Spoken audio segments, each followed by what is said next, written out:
5 seconds. I have great pleasure in welcoming you to this inaugural meeting of the National Commission of UNESCO. This is in some ways a memorable occasion for the constitution of the National Commission, give concrete shape to our efforts for international cooperation in the fields of education, science and culture. It would therefore perhaps be appropriate if I should describe in some detail aims and objectives of UNESCO and the manner in which it has attempted to carry out its purposes. After the experience of 2 world wars within the course of barely 25 years, thinking men and women all over the world realize as never before that there must be a change in the outlook of man to avert the calamity of a future disaster. It was out of this universal desire to find an instrument for the settlement of disputes without resort to war that there arose the United Nations with renewed hope for afflicted humanity. All conflicts have their ultimate origin in the mind of man, and it was felt that unless the causes of fear, suspicion, distress, and jealousy could be eradicated from human minds, no efforts by politicians and statesmen could remove the possibility of future wars. At the time of the preliminary discussions for setting up a United Nations organization, it was therefore decided that there should also be an organization for promoting closer collaboration among different peoples of the world in the fields of education, science and culture. Accordingly, UNESCO was set up to achieve these ends. At the time of the constitution of UNESCO, it was realized that cooperation and understanding among nations could be built only if there was cooperation and understanding among the different elements within the nation itself. If within a nation itself there were divergent elements whose differing points of view had not been fully coordinated, such a nation could hardly serve as a harmonious unit in the international setting. Experience showed that there was not only large ignorance about different nations, but in many cases, members of the same nation were ignorant of one another's attitude, beliefs, customs, and faith. This was an experience which was almost universal except in the case of a very few small and homogeneous nations.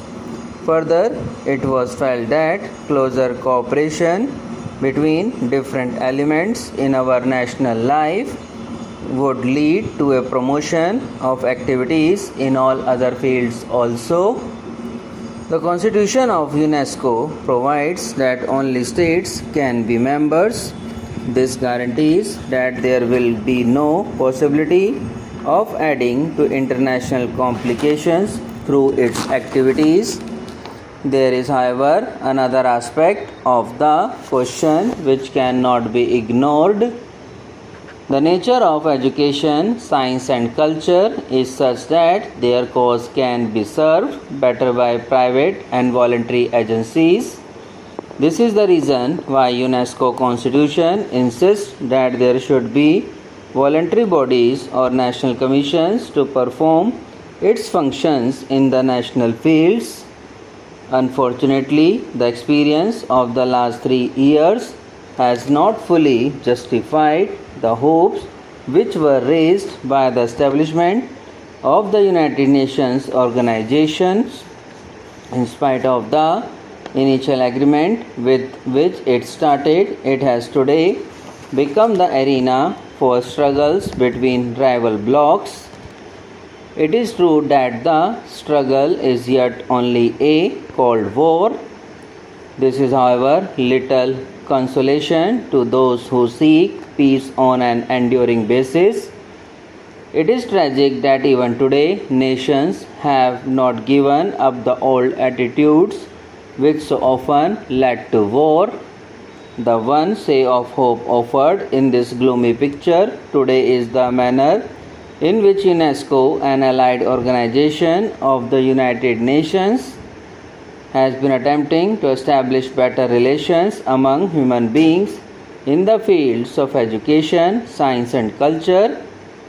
It is obvious that in the realm of the material, clash of interest, compromise is difficult, while in the fields of the creative spirit, cooperation and compromise are not only possible but are the natural law. The division of material wealth leads to a diminution in its quantity, while the distribution of spiritual wealth leads to mutual enrichment. UNESCO has also rightly recognized that all conflicts, even in the material field, have their ultimate origin in the mind of man. It was therefore felt that unless the causes of fear, suspicion, distress and jealousy could be eradicated from the human mind, no efforts by the politicians and statesmen alone could remove the possibility of future conflicts. This is the justification of UNESCO as well as the reason why it has become a rallying ground for the faith and hope of all who want to avert the disaster of a third world war. In its brief life of 3 years, UNESCO has already made considerable progress towards the achievement of its objects. The very fact of associating together a large number of people of different nations with marked differences in language, background, social habits and outlook is a considerable achievement. The obligation under the Constitution of holding the General Conference in a different country each year has added to its burdens. Now, subscribe now and press the bell icon. Never miss an update.